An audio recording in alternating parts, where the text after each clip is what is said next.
Noisecast.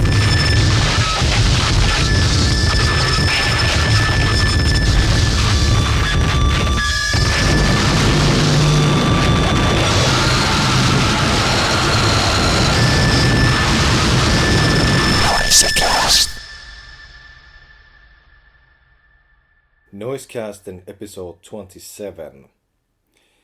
Here we have the last part of the three-part Grunt interview, and in this part we go from spiritual eugenics and forward. At the end of the interview, there's a Grunt song called Cold Cleans Up, which is an unreleased studio version of a song that appears as a live version on Vieraat Aivot CD. The studio version was recorded for a compilation that unfortunately never came out. So without further ado, the last part of the Grunt interview. Spiritual Eugenics, the title itself. Again, immediately like mind creates a lot of like levels and meanings to it. But how would you see it yourself? I think eugenics has a sort of a dark or bad reputation in history. And even if in Europe it was very popular among pretty much every nation, including anything from like Swedish Social Democrats to like Finnish, Finnish society as well. So I think what was happening in Germany put it in a little bit bad position. But in a way, when you look into the aim, that is like a urge for sort of improvement of population. And wherever you look in the underground musical culture, you will find this sort of urge for improvement. Well, not everywhere, but I think almost any relevant expression in underground art, even if it would be seemingly crude, there is most often sort of disappointment, or if not disappointment, then some sort of realization of that things should be better. And it can be either collective or it can be personal. It might be anything from like a Faustian drive of like left-hand approach, but it may be also in context of other worldviews. And in Finland there's always sort of curious element about eugenics when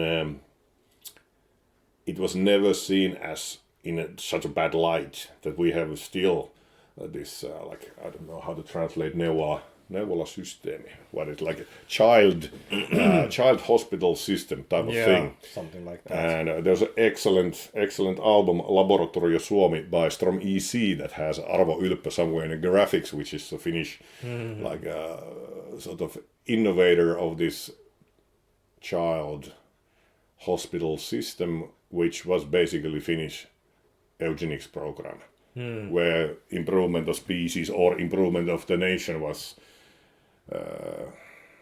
just a noble goal, so to say, which at the same time it's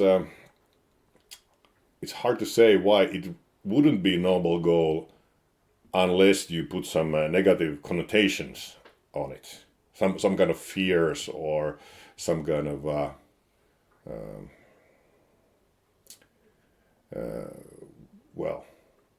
obviously if you dislike improvement, it would be, or if you see yourself or something you love as not good. But the word is at the same time it's a sort of provocative but the question why it's provocative and what is in this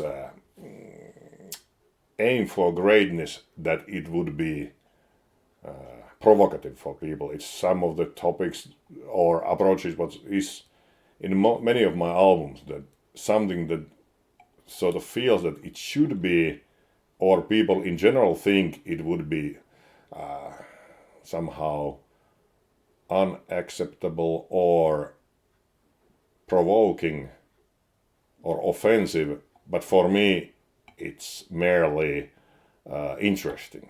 And in connection of like a spiritual, it's not really religious, but in a ways of something what relates to like a human spirit as opposed to like a material things.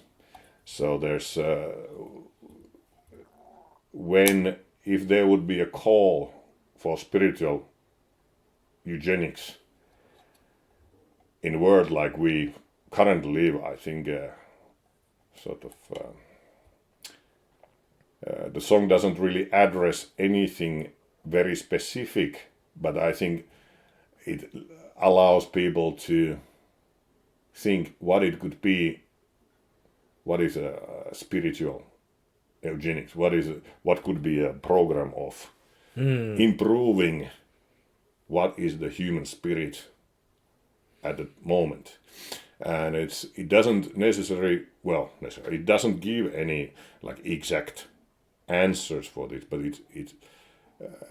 I think it's the quality of industrial music at the best, that you sort of know what it means, but it's not preachy in a way that it would you can still apply your own thoughts, and there's no conclusion what would be wrong. I think if somebody would think that our decline of the human spirit is obvious at this age, you can't still really pinpoint that it would be bound to one type of politics or one type of religion or something. It's just sort of common perception for a lot of people that there needs to be improvement on this field, and it could be done in a sort of I don't know, there is a mass scale and intention that could be could be applied. And I think in modern world, when you think of like young people and stuff like that, there's a very strong feeling, at least for myself, that there is this like spiritual void in this world right now. Yeah. And I think maybe even this album could resonate that. I mean, not even myself don't mean like religious things or anything like that, but I think people have kind of lost the thought that there could be something more. But as I mentioned, like human spirit doesn't require like anything above the natural world. It could be also merely sense of meaning, sense of why or what is sort of a personal purpose, even in a daily basis. And it's this sense of meaning also, I don't struggle with that question, but I think it's sort of a prevailing in a lot of things, that people feel like a worthlessness or meaninglessness. And there's a lot of currently ongoing things of like trying to rediscover spirituality in society. And most of them, I think it's sort of goes in the wrong direction, but it still sort of indicates that there's this desire or urge. Yeah. I think it's something that is kind of coded into humans. At least it should be. Yeah. But yes, it's this album was something that when it was finished, it felt like I had reached sort of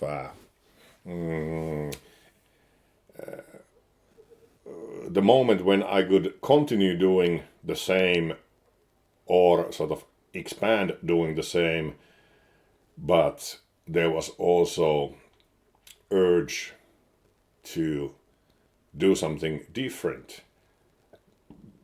Mainly because each album was designed in mind of being suitable for vinyl LP release that would be pressed in large quantities and distributed in a sort of maybe it's not really entirely true to say that it's like distributed in a way of music business, but it was still sold in music stores, mail orders. It was quite far away from some sort of intimate, self-made and sort of network of personal contacts. What was the origin of my work?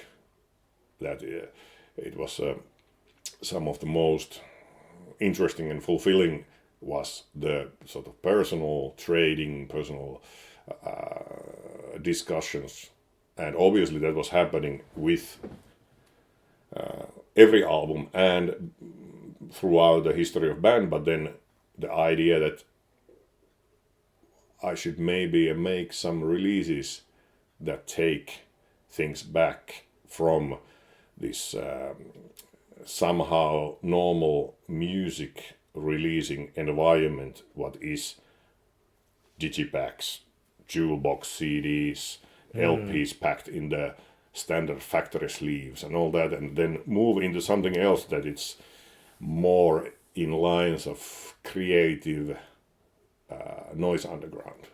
So that was the next move, even if being very satisfied with the Spiritual Eugenics, to make it something more seemed to be not make like a direct line, but step into something else. After Spiritual Eugenics, there was at least Hehku CD. I think, was it right Yeah, after this one? Hehku came next one. Yeah, and it came on IOPS, I think. Yes. And it had hands-on approach. Yeah. Stuff like that, which is it's a very interesting package, to say the least. So there was if the double LP took so much time, so many different sessions, and kind of there was so much about choosing what tracks to feature, what kind of how the album will be. And with Hehku, the music was recorded within just a couple of sessions during a couple of months.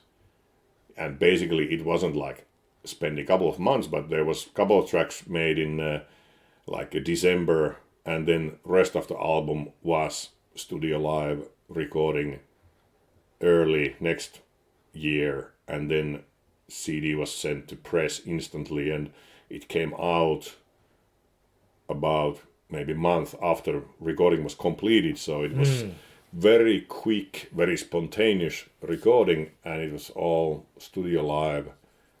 Mostly, I guess you can call it harsh noise, even if it's not. It has a certain elements of power electronics included, like vocals or some of the songs that are not necessary, just like brutal, harsh blasting. But it's like a noise album. Absolutely. and then but my idea was that it had to be something else than factory made, so everything was handmade by myself, all the folding and gluing and stapling and even printing things. So it was all made at my own place with my own gear, and the packaging idea was also something that I thought that it has to be something else, that the packaging sort of reflects the lyrics. Lyrics are like a poetry in Finnish. So I knew that very few will really understand what the album is about, but it was sort of trying to make a poetry book in form of noise album. But it would be still also sort of almost like a sculpture when it has this three-dimensional like collage in every copy. Well, there's two different editions, but the first edition is with all these eyelashes and glue things. And, Yeah, that's the only release that I actually keep in a plastic bag, so I won't lose the objects. But it was a very, as mentioned, and as probably wanted to be, a different kind of album. But after like a Spiritual Eugenics, which was kind of a monolith, and then this kind of a harsh blast came out, it was almost seemed like a little bit of a cleansing the palate. So yeah, it was made only on a CD, and most copies I just sold by myself, so I didn't really search like distribution for it. Same with the Karike, which came later on, that was like intentionally I don't know how to say, not really holding back, but it was album that was sort of made for people who buy directly. There are a couple of distributors for it, but it was mostly for for personal reasons, and not meant to be sort of album distributed in shops and that kind of thing. Yeah. With the Karike album that had... Oh, no. The latest one I have to ask about, Kiven Hakattu, which has the book. The photo book. Is that kind of the idea that you had for Spiritual Eugenics, to have like a kind of like a picture book with it, or did it come as an own idea? Yeah, so it's Kiven Ikustettu is the actual name, but so it's between that came Vieraat Aivot was like before that live CD. Yeah. So with the Kiven Ikustettu, it's something that was going on for a long time. I had these photos that were meant to be in an art book that had a certain idea, but I had a sort of that I don't really feel belonging to so-called art scene. And idea of making an art book was at the same time obviously interesting, because I have released books and magazines before, but then also thinking that all the material sort of connects to my work as a grunt. So idea of doing under my own name as a photographer felt like it's sort of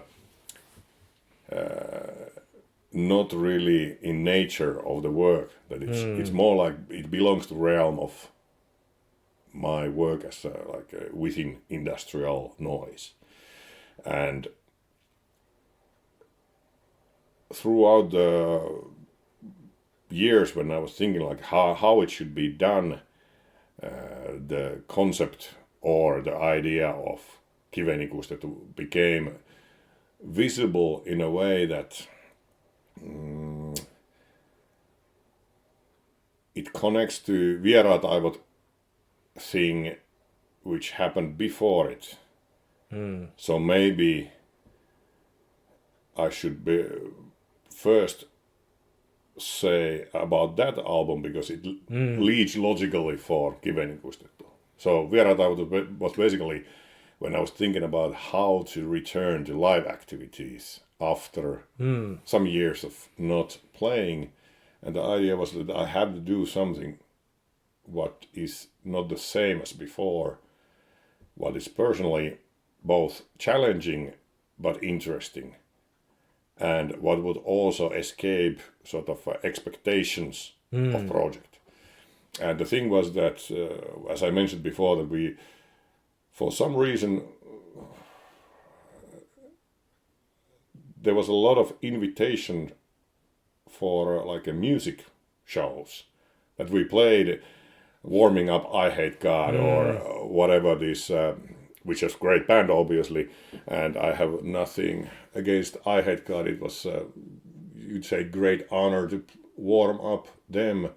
But when you play shows with I Hate God, Impelness Arena, and metal shows, and then I had not played in noise shows for a very long time, like years, and it wasn't anything really planned, and it just happened that way. And then sort of a realization that you are playing in Nosturi or Kuudeslinja, these like big Getting pulled further away from like big venues of like music culture venues, as a sort of a freak for like when the music fans want something crazy, so to say. So obviously there was a lot of people who were into what.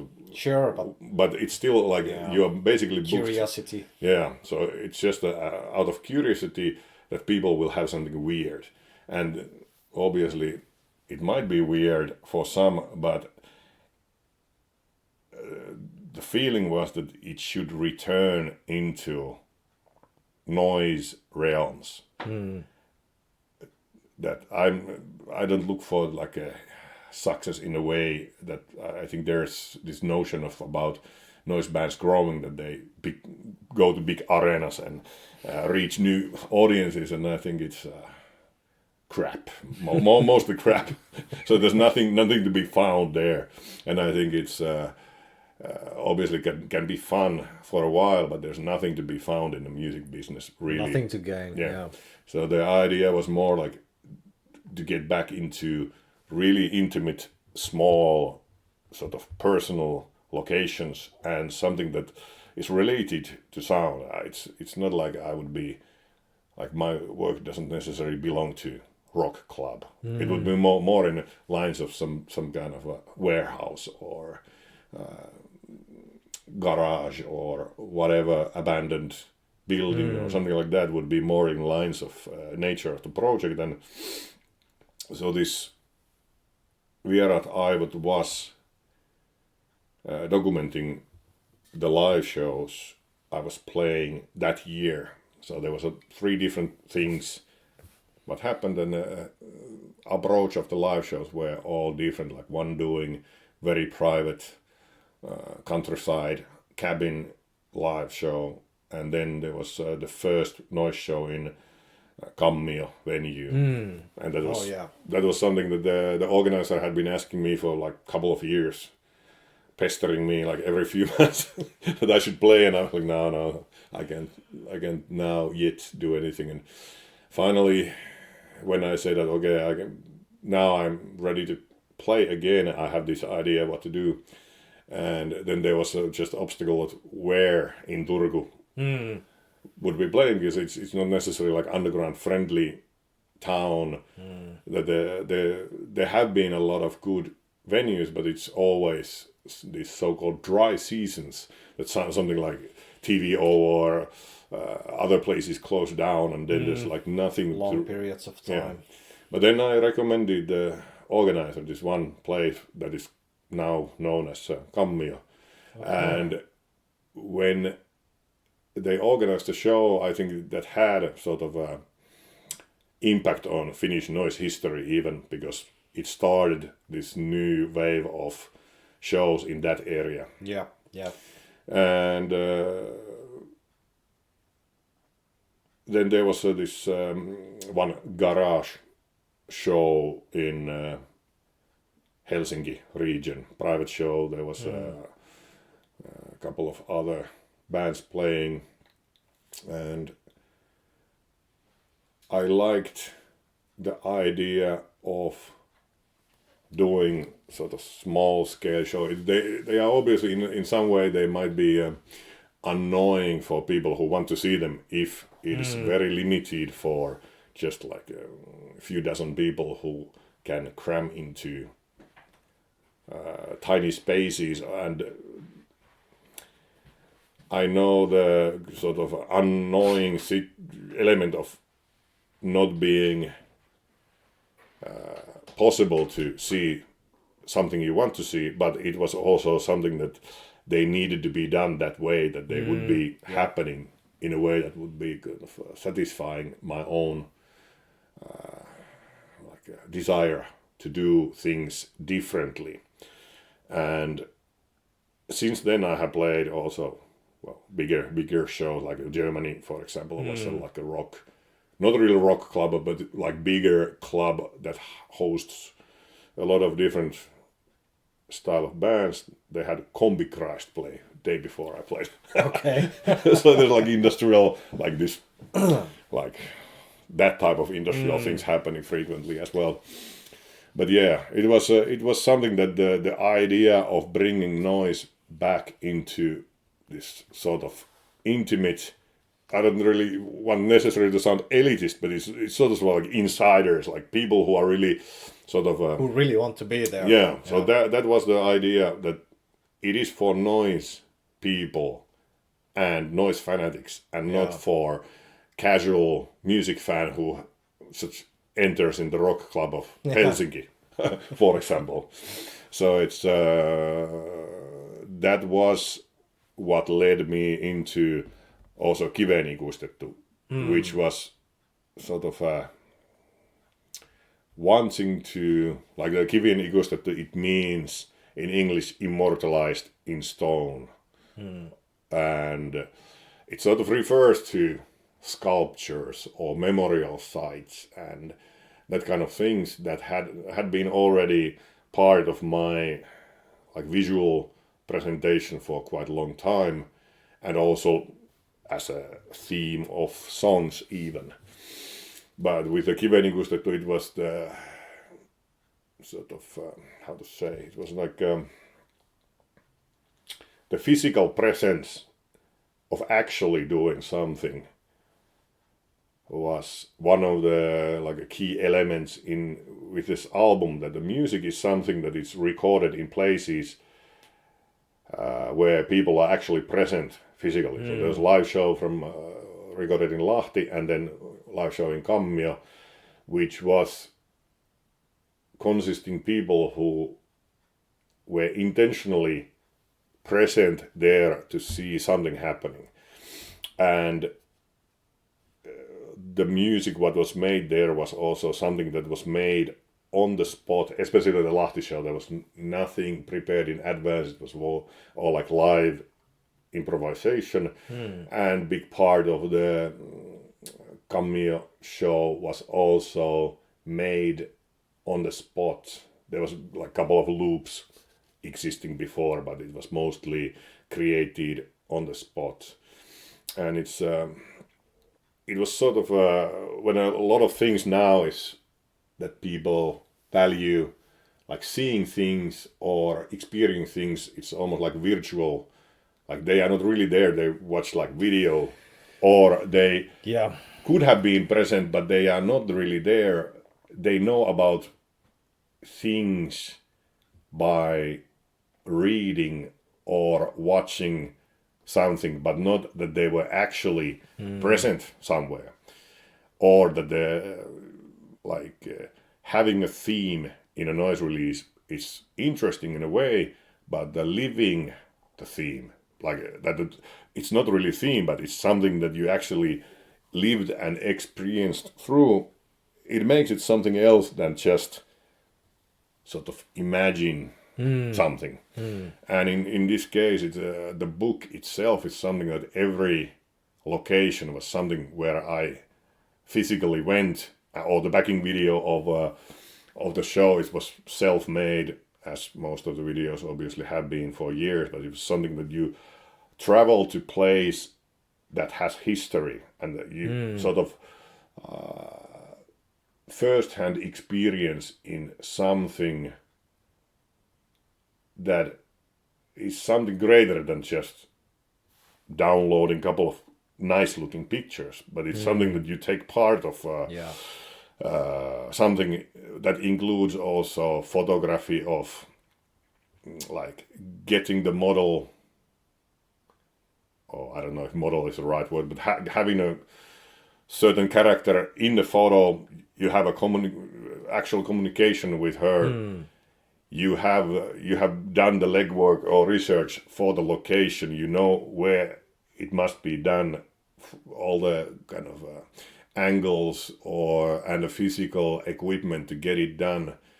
Then some of the photos, when they are manually made prints with acrylic paints, doing this very sort of manual labor, that it's not just plugins on your computer to make supposedly grainy or something, but you are actually doing the process of developing your own photography in a like experimental means. And regardless, does it mean anything to listener? It has a meaning for me to being in every element of release would be like following this kiveen ikuistetty, so it's physical, happening in physical world, from making of noise to making of the book, and everything has this sort of tactile element, that it's something concrete. It's not virtual, and it's not imagined in a way that it wouldn't have like physical reality happening in a like so-called real world. So that was the whole outcome of a release, that it was a result of few years of like physical activity, and also that the noise had this like element of actually happening, but it also that it's not perfect in a way that if there's a mistake, I didn't edit out like this. Why would you? Yeah, so if they're in a live show, it starts with too loud vocals, and like it it's like imperfection in a way, but because that was there, it is in a way that the photos, what are the photos in a book, there was no photoshopping in them. They were as they were in a camera, so it's basically optical manipulation only. That is only the sort of the light or shadows or glowing water or something that creates the effects, but there's no something that you afterwards thought that, okay, I will just make this cool, but it had to be something that was interesting when it was actually happening.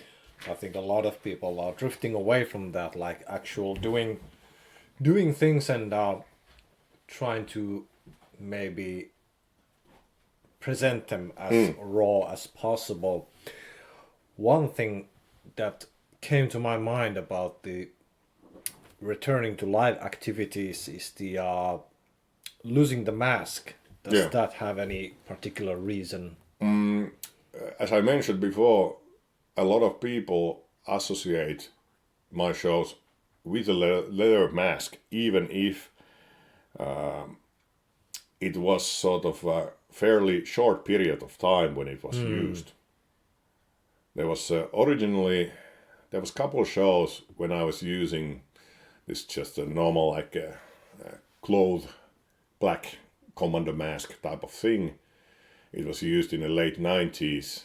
Then there was a long period of time I wasn't using mask at all. And that applied for shows in US, shows in Japan, most of the, if not all UK shows. I don't think I had mask there ever. Not in Kuopio as well. Yeah, so there was a lot of Finnish shows as well. So the mask had certain meaning, and it still has. I haven't rejected it, but a lot of these shows, they didn't have the decadent element what was present in the shows where the leather mask is needed in a way. So when the topics are different, I didn't think that it's suitable. It Maybe wouldn't fit this yeah, kind of material. it could be done. nowadays. It's not like totally out of place, but for me it has a certain special meaning that mask is not just something you like put on lightly, so to say. So it has to have. It's not mask for sake of like having grunt mask, but I have had the good traditional industrial hat or industrial cap. Once in a while, there was an era of industrial cap, but in recent times, I have been quite like just a normal civil clothing and nothing, not much of the show, but it's in a way like it is given ikusta to also had it returns to some of the like past topics like Dance for Genocide was on that album as a new version, the Finnish translation. I guess Tanssikaan kansanmurhalle. So it was performed in the live shows as a new Finnish language version, musically the same, but it is connected like the monument displayed in Kiveen ikuistettu has a curious history. It's located in Estonia, and it's basically memorial what when Soviet Union invaded Estonia. They basically it doesn't necessarily qualify as a genocide, but there was mass scale execution of the Estonian population, especially the elite of country was basically killed on process of so-called liberation. And after the liberation, they hired some artists to build this monument for liberation of your folk. And then the monument basically is built by nation to celebrate their own genocide.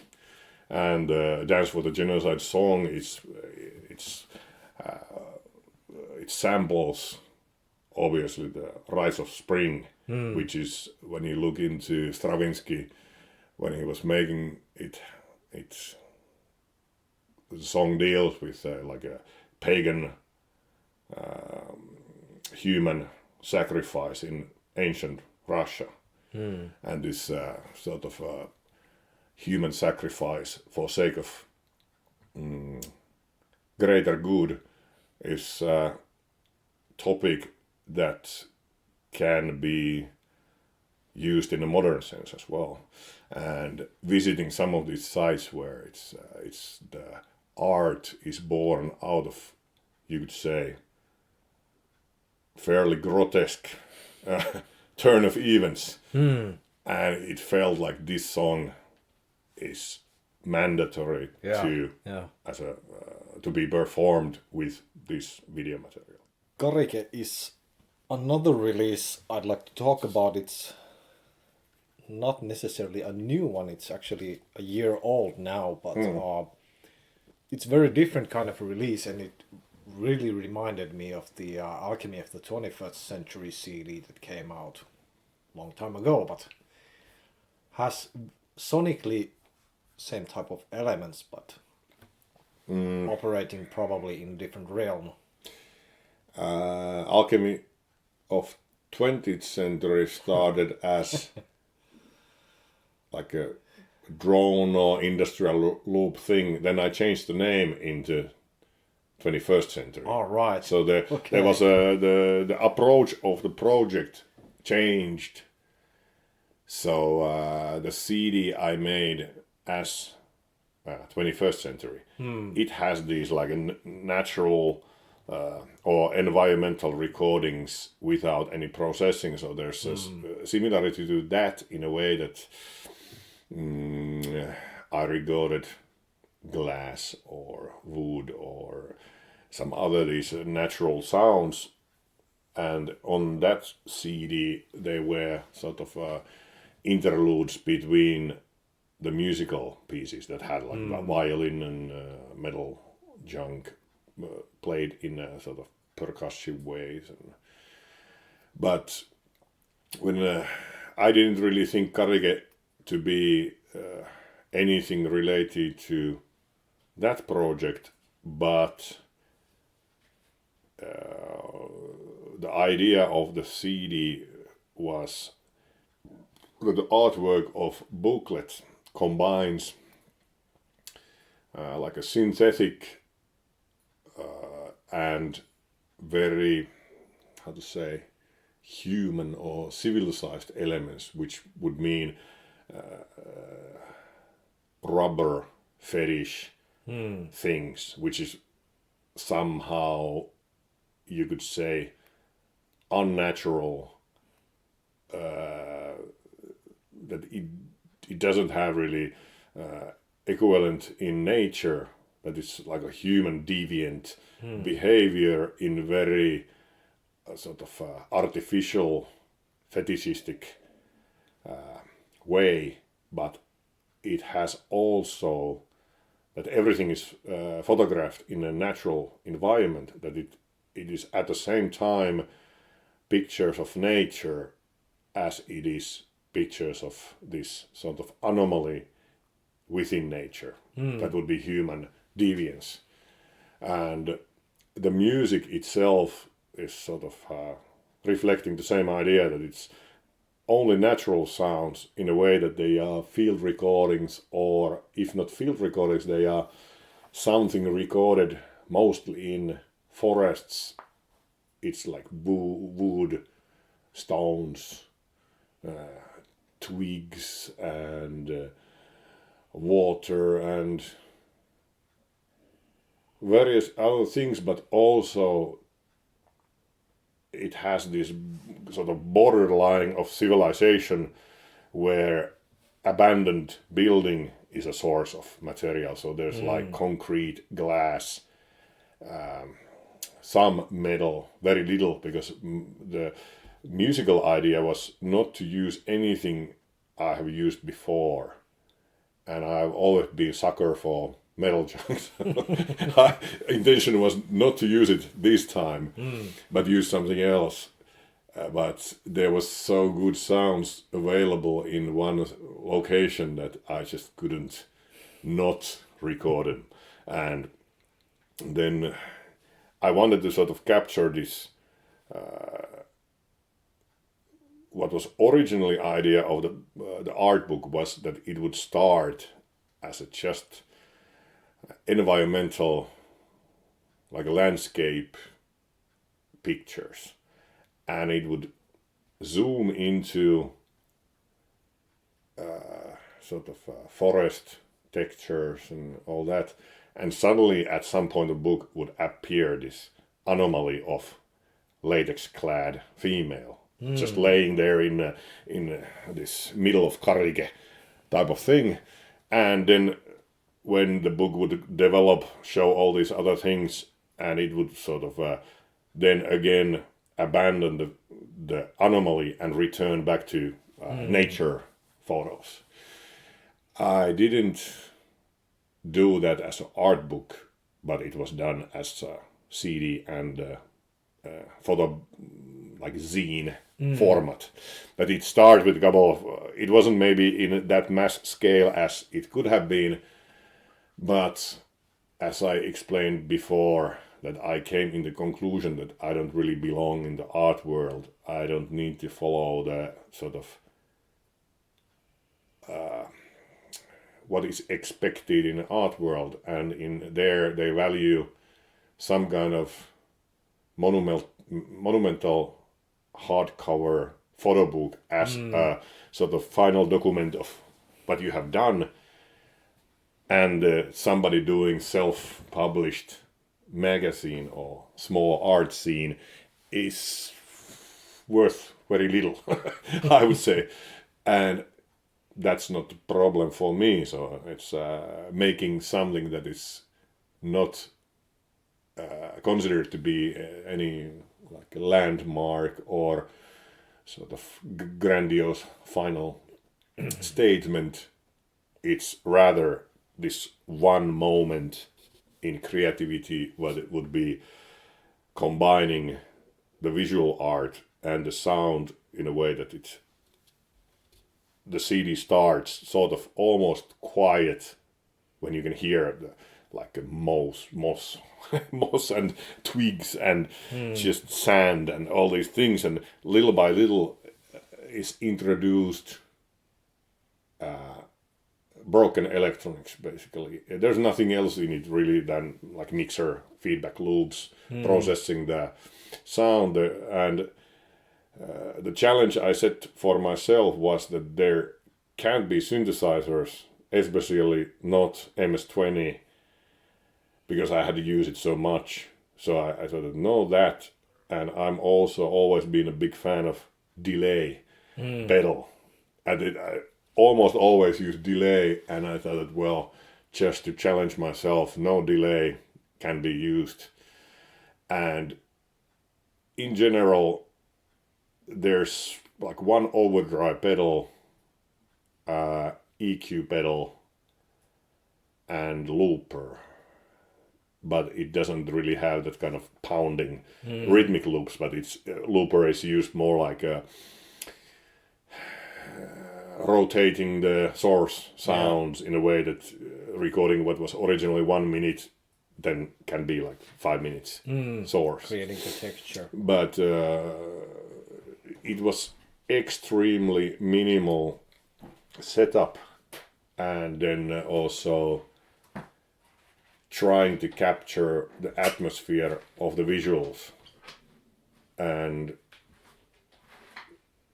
it was like Hehku was before, that it has this like one intention and very kind of well, not necessarily narrow, but it wasn't like album where I had this urge to show all my tricks, so to say, that it has this like one very focused idea, but it's still something that I wouldn't necessarily have done before. And if you think about what would be other noise albums that would have something like that album has, I think there isn't at least massive amount of artists lining up to do the same thing.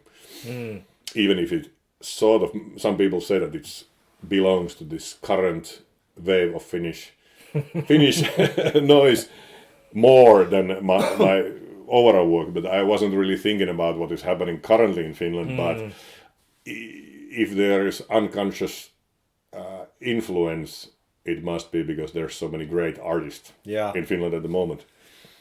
I think I might have been one of those who described it as if Grunt did an album on 100,000 label or something like that. But that album was also purely digital in a way that I recorded all the sources digitally, and I recorded the album straight from the mixer into digital recording. So it doesn't necessarily sound synthetic because it's all acoustic sources and an analog mixer, but the recording is all digital, which is different from previous albums. Like Hehku was all recorded on just a normal tape deck, and many of the albums before, they were using mostly analog tape as well. There has also been 2 split or collab albums with Bizarre Uproar and surprisingly Gelsomina as well. Yeah. The Bizarre Uproar one was, at least for me, for some reason, it's really hard to digest. I don't know why, but it's kind of like it's not anything that you would expect from a Grunt and Bizarre Uproar collab album. Yeah.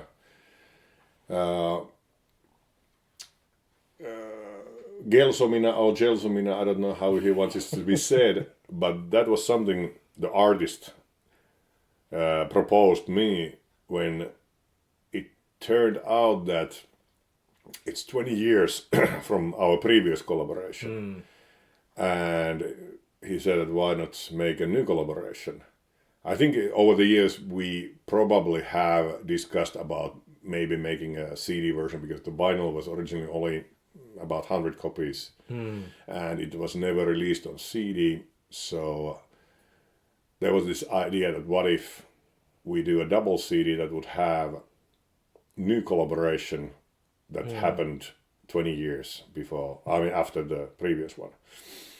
So we did that, and basically both collaboration fit into the same approach that Karike had, that I wanted to do recording in a way that I have never done before. So there was it's all just mixer and nothing else. So there's no effects, there's no distortion or synthesizers or anything like that. So basically the both of these albums were recorded with this crappiest Behringer mixer, like €30 as a new one when you buy it, and then a couple of cables what you just connect in a usual manner of feedback loop. But I think the feedback loop, which is, for those who don't know, it basically is just feeding the output back to input and then something happens. But it depends so much on the not synthesizer, but the mixer, that some of them sound absolute crap, like unbearable stuff. But then there are some mixers that will create something you can't really create with most of the synthesizers, but it's still something like that combined with something with what filters are doing. But you don't necessarily need something like Sherman or whatever classic noise filter people are using. That same effect might be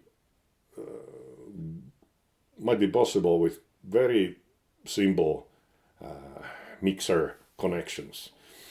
And when I started Grunt, all these like 94, 95 releases, they were almost exclusively doing the feedback loop. I didn't know that it was a thing back then. I thought I discovered it like everybody else usually.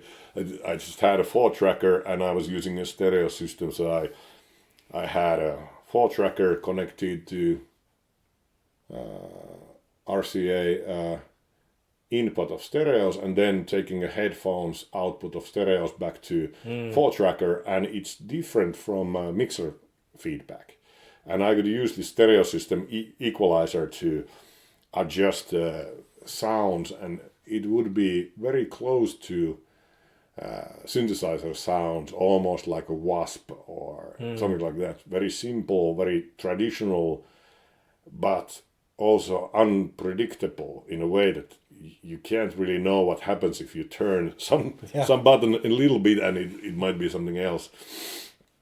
And in a way, this was also returned to that very earliest days of Grunt, when there's no equipment at all. So there's only a source sound from this other guy of collaboration, and then I'm just using the cheapest and sort of most obvious tools to make something out of it. And with the Bizarre Uproar thing, his track is such a sort of a static monolith. There's like almost nothing happening. It's just one sort of bolt of noise. And I was thinking what could be done before or after that. And eventually my conclusion was that there must be something really sort of disorienting, something very fractured, something that doesn't really turn on. It's just a kind of a noise what keeps you waiting for until Bizarre Uproar hits full power. So it's very big contrast between having this one thing like live recording of sort of a harsh noise experiment, which has a lot of air, a lot of simplicity in it, and then followed by LP side worth of just massive blast. Yeah, so it sold out very quickly, but it was for both also a release that wasn't meant to be like massive pressing or something. It was something to do something different, some sort of break the templates or break the expectation type of thing. I do like the release a lot, and I listened it a lot back then when it was being made and when it came out. And thematically it has sort of almost it started basically from Vieraat Aivot's passion for old Finnish hardcore punk. So there's some scans from old punk zines in it, and then my photography was sort of accompanying the mood. And when he was focusing on rubber, I was focusing on leather, and that was just sort of like some of our interest that are crossing over was covered in that release. And with Gelsomina, we just sent each other source material, and Gelsomina material was more sort of atmospheric partly. So there's a lot of this, not as harsh as the first collaboration, but then it turns quite harsh in already like third song. And then my material was something that I was originally going to use myself, but didn't. So I just happened to have a lot of source material, but I could just send Gelsomina to work with. And it's the same like Craniometria 3-inch came somewhere, was it after Spiritual Eugenics, I think. Yeah. But that was also something that is purely harsh noise. It's before Hehku, after Spiritual Eugenics, but it was something that I recall there was maybe 3 hours of material, and eventually I had many ideas to do even like a triple CD set or something, and luckily I settled into 20-minute CD. So there's a lot of noise what is unreleased, but I'm quite positive that it will stay unreleased. What type of challenges are you setting yourself in the future, since there has been this kind of thing in the recent years that you've been not necessarily restricting yourself, but pushing yourself to more interesting boundaries? There has been a couple of years already, I don't know if it's 2 or 3 years, under work, something that I consider to be like next full length in a way that it will be more in lines of Myth of Blood or Camouflage or Castrate albums, that it will be just possibly LP and CD. And so after all these other releases, I have already made a lot of this song-oriented, more power electronics type of material. But I rejected material and re-recorded sort of same songs when all the stuff is studio live. So when there's something annoying, you can't really take it away. When it's within the sound, it's not like a separate layer. So then you just have to redo the whole thing again. And I have been in a moment of sort of digesting. Is it something that I will just have nothing else really except the vocals would need to be added. So there's most of the songs are lacking the vocals. But when I played in Germany, I played one of the songs that will appear on this album, and I used Finnish language for live show for a number of reasons, but most importantly it would be that I don't have to focus on trying to pronounce anything. It comes more naturally when you don't have to think about how to pronounce certain words. But then it felt like it actually works so much better in Finnish, so I think I need to do the vocals in Finnish after all for this album. There's already Finnish language vocals anyway, so it might be that entire album should be in Finnish. So it won't be like some tracks in Finnish, some in English. Mixed language. But the challenge with this album was that it's not a collaboration album, but I asked a bunch of artists I talked to send me something that I wouldn't necessarily normally do myself.